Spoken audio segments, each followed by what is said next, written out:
اچھا اچھا، تو عزیز طلبہ کرام، آج کے سبق کے اندر جو ہم نے چوتھی سوری جو دوسری اسم مورب کی قسم پڑھ رہے تھے، ٹھیک ہے، وہ ہے جمع مونس سالم، ٹھیک ہے، جمع مونس سالم، ٹھیک ہے۔ اچھا، اب اس کا پہلے ہم اعراب سماعت کر لیتے ہیں کہ اس کی جو حالت رفعی ہے یہ دمہ کے ساتھ آئے گی، اور حالت نسبی اور جری یہ دونوں کس کے ساتھ آئیں گی؟ کسرہ کے ساتھ آئیں گی، ٹھیک ہے۔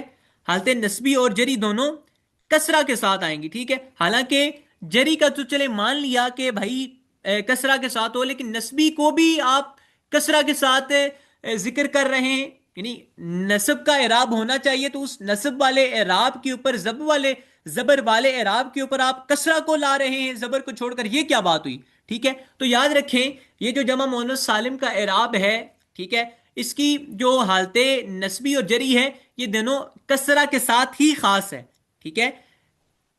یعنی کہ جو جمع مؤنث سالم کی جو حالت نسبی ہے، ٹھیک ہے، وہ کس کے ساتھ خاص ہے؟ جر کے ساتھ خاص ہے، کسرہ کے ساتھ ہی خاص ہے، ٹھیک ہے۔ کس کے ساتھ خاص ہے عزیز طلبہ اکرام؟ کسرہ کے ساتھ خاص ہے، ٹھیک ہے۔ جیسا کہ آپ دیکھیں، جاءنی مسلمات رأیت مسلمات آ گیا۔ اب حالانکہ دوسری مثال کے اندر یہ حالت، پہلی مثال کون سی ہے؟ حالت رفعی والی۔ یہاں پر تو آپ دیکھیں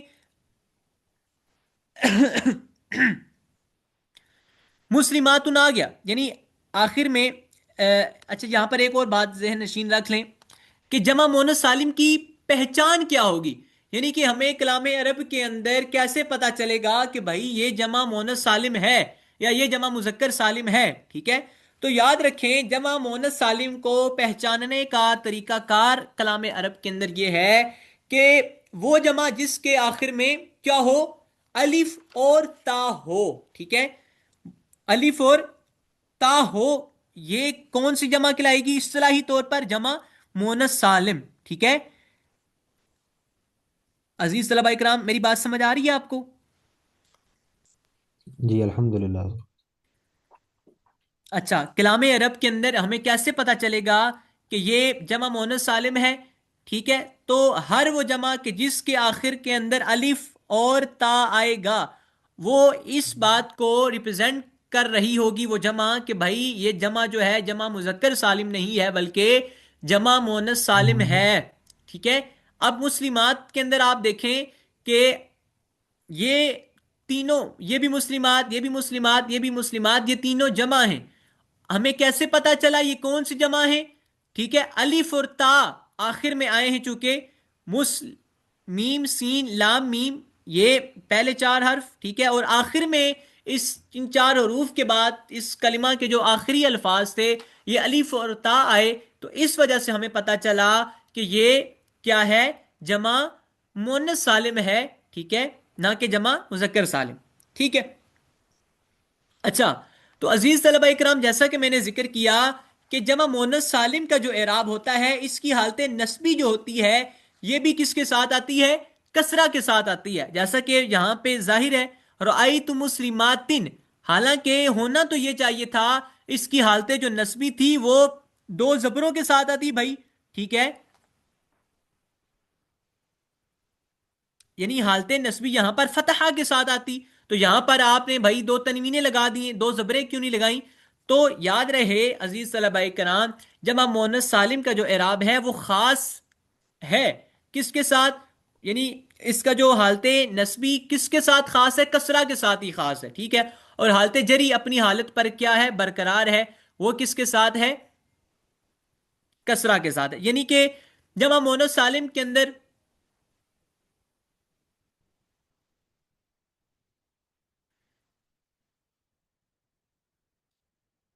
جو ہے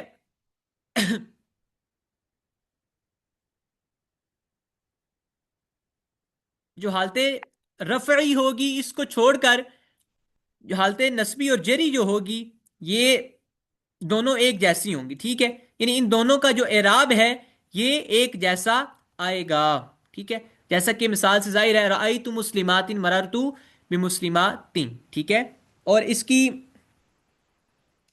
تعریف میں نے آپ کے سامنے ذکر کر دی ہے کہ وہ جمع جس میں واحد کی بنا سلامت رہے، جیسا کہ مسلماتن سے مسلماتن، ٹھیک ہے. اور اصطلاحی جمع مؤنث سالم کی تعریف یہاں پر مراد ہے، ٹھیک ہے، کہ جس کو جمع مؤنث سالم اصطلاح کے اندر، یعنی نحویوں کی اصطلاح کے اندر جس کو جمع مؤنث سالم کہا جاتا ہے وہ کیا ہے؟ جس کے آخر میں الف اور تا ہو، وہ کیا ہوگی؟ جمع مؤنث سالم ہوگی، ٹھیک ہے. اچھا، اب تیسری قسم کے اعراب کی طرف ہم آتے ہیں، ٹھیک ہے. اللہ اکبر کبیرہ. اچھا، اب تیسری قسم کا اعراب، تیسری پہلے قسم جان لیں وہ کون سی ہے؟ غیر منصرف، ٹھیک ہے. تیسری قسم کون سی ہے؟ غیر منصرف، ٹھیک ہے. اب غیر منصرف کا اعراب کیا ہوگا عزیز طلباء کرام؟ یاد رہے کہ اس کی حالت رفعی دمہ کے ساتھ آئے گی، اور حالت نسبی اور جری فتحہ کے ساتھ آئے گی. حالت نسبی اور جری فتحہ کے ساتھ آئے گی. اب آپ دیکھیں کہ جمع مؤنث سالم کا اعراب غیر منصرف کے برعکس ہو گیا، ٹھیک ہے. وہاں پر کیا تھا کہ حالت رفعی اور نسبی کس کے ساتھ، سوری، حالت نسبی اور جری کس کے ساتھ تھی؟ کسرہ کے ساتھ تھی. اب غیر منصرف کے اعراب کے اندر حالت نسبی اور جری یہ فتح کے ساتھ آ جائے گی، ٹھیک ہے. اب گویا کہ یہاں پر حالت جو جری ہے، یہ اس نے اپنا جو کسرہ والا اعراب تھا اس کو ترک کر کے کس کے تابع کر دیا؟ فتحہ کے اعراب کے ساتھ، ٹھیک ہے. الثالث ان يكون الرفع بالضمة والنصب والجر بالفتحة ويختص بغير المنصرف كعمر تقول جاءني عمر رأيت عمر مررت بعمر، ٹھیک ہے. اب آپ عزیز طلباء کرام اس مثال کے اندر دیکھیں، جاءنی عمرو، ٹھیک ہے. اب عمرو کی جو حالت رفع آئی ہے، ٹھیک ہے، فائل کے طور پر جا کی وجہ سے وہ حالت رفع کون سی آئی ہے؟ فائل کی صورت کے اندر، یعنی دمہ کے ساتھ. اور رأیت عمر کے اندر جو عمر کے اوپر اعراب آیا ہے، زبر آئی ہے، ٹھیک ہے، یہ کس کو ظاہر کر رہی ہے؟ فتحہ کو اعراب کر ظاہر کر رہی ہے، ٹھیک ہے. اسی طرح مررت بعمر، اب ہونا تو بعمرن چاہیے تھا، چونکہ آپ دیکھیں پیچھے با حرف جار لگی ہوئی ہے بھائی، ٹھیک ہے. جر کس کو ریپرزینٹ کرتی ہے؟ یعنی کسرہ کو ریپرزینٹ کرتی ہے، کسرہ کو ظاہر کرتی ہے لفظ کے آخر کے اندر.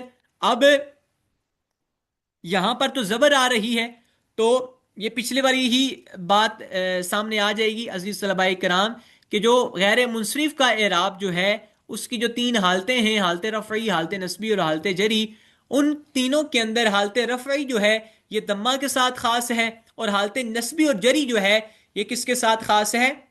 فتحہ کے ساتھ خاص ہے. اچھا، یہاں تک یہ تین قسمیں ہوگی ہیں، ٹھیک ہے، اس میں معرب کے اعراب کی. اب چوتھی قسم کی طرف آتے ہیں، ٹھیک ہے.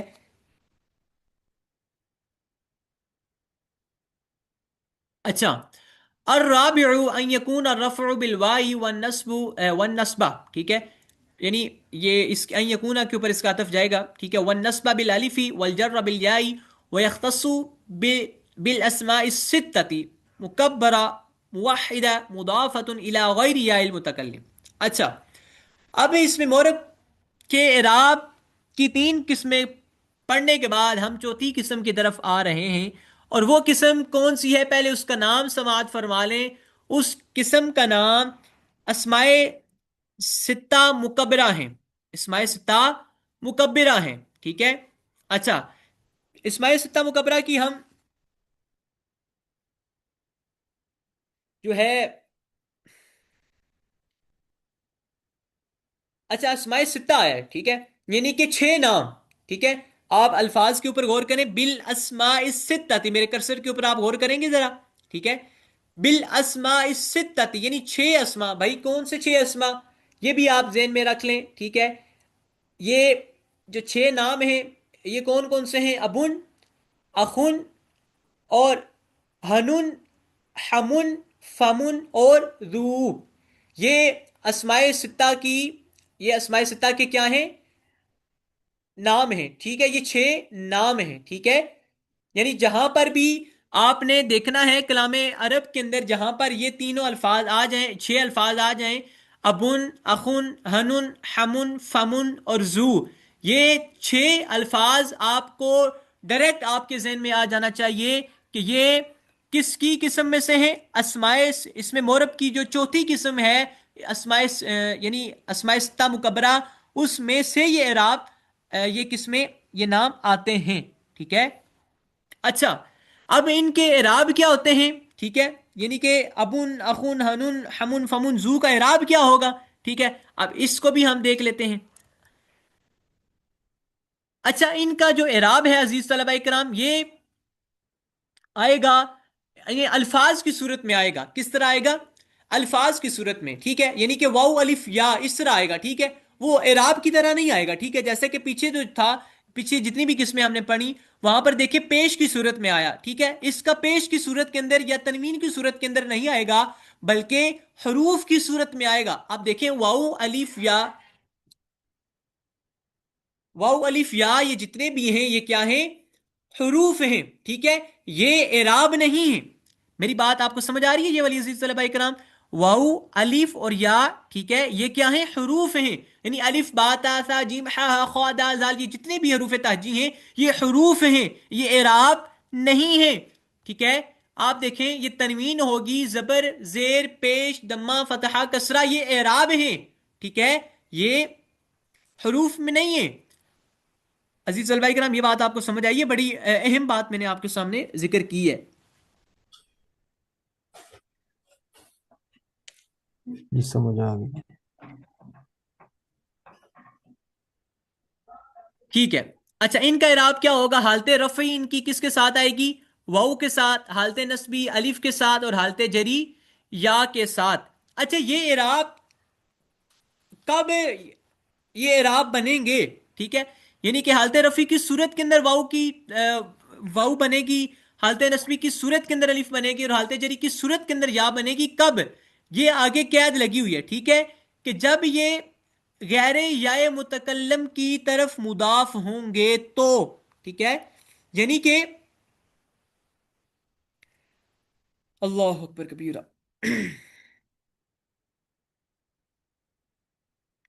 یعنی کہ جو ایسی یا ہو جو متکلم پر دلالت کر رہی ہو، ٹھیک ہے، بولنے والے پر، ٹھیک ہے، اس کے علاوہ کی طرف، ٹھیک ہے، یعنی اس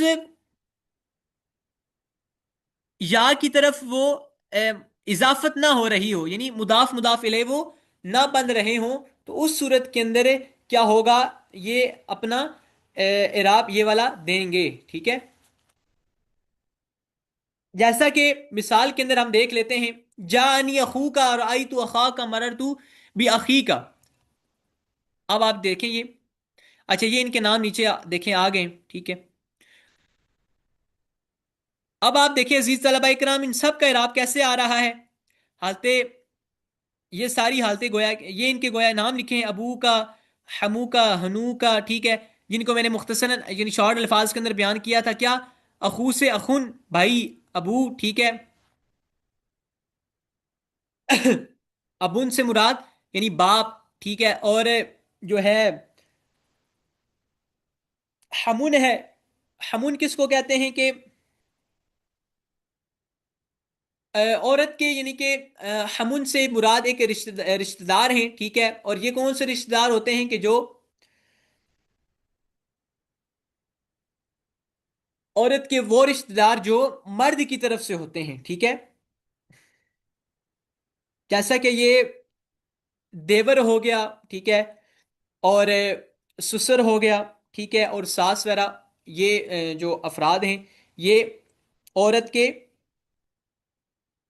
رشتہ دار کس کی طرف سے بنتے ہیں؟ مرد کی جانب سے بنتے ہیں، ٹھیک ہے۔ اسی طرح جو ہے ہنو کا ہے، ہنو کا، ٹھیک ہے، ہنو کا یعنی کہ اس کو مختصراً آپ کر لیں ہنون، پڑھ لیں اس کو آپ، ٹھیک ہے۔ ہنون کس چیز کے لیے ذکر کیا جاتا ہے؟ کسی چیز کے عیب کو بیان کرنے کے لیے، ٹھیک ہے، جب کسی چیز کا ذکر کرنا عیب ہو، ٹھیک ہے، تو اس وقت کیا لفظ استعمال کیا جاتا ہے؟ ہنون کا، ٹھیک ہے۔ اسی طرح جو فو کا لکھا ہوا ہے یہ بولا، یعنی اس کو فمون آپ پڑھ لیں، ٹھیک ہے، فمون ہے اصل میں، ٹھیک ہے، یہ اس کو کیا کہتے ہیں؟ منہ کو کہتے ہیں، ٹھیک ہے، اور اسی طرح زو، یہ کس والا، یہ کون سا معنی دیتا ہے؟ والا، ٹھیک ہے، کون سا معنی دیتا ہے؟ والا، ٹھیک ہے، جیسا کہ دیکھیں زو مالن، ٹھیک ہے، زو مالن یعنی مال والا، ٹھیک ہے، جب کسی بندے کو مالدار کہنا ہو تو اس وقت کون سا لفظ استعمال کیا جائے گا کہ فلانو زو مالن، فلاں بڑا مال والا ہے بھائی، ٹھیک ہے۔ اچھا، اب آپ دیکھیں عزیز طلبہ کرام، جو ہم نے اوپر پڑھا تھا کہ یہ یا متکلم کی طرف مضاف نہ ہوں بلکہ اس کے علاوہ کی طرف مضاف ہوں، جیسا کہ آپ دیکھیں جاءنی اخو کا، اب لفظ اخو جو مضاف ہو رہا ہے کاف کی طرف، یہ کاف ضمیر متکلم کی نہیں ہے بلکہ یہ خطاب کی ہے، یہ کس کی ہے؟ اگلے بندے، میرے پاس آیا تیرا بھائی، یعنی میں جس سے خطاب کر رہا ہوں، مثال کے طور پر یہاں پر میرے سامنے محمد اکرام صاحب ہیں، تو میں ان کو کہتا ہوں کہ جانی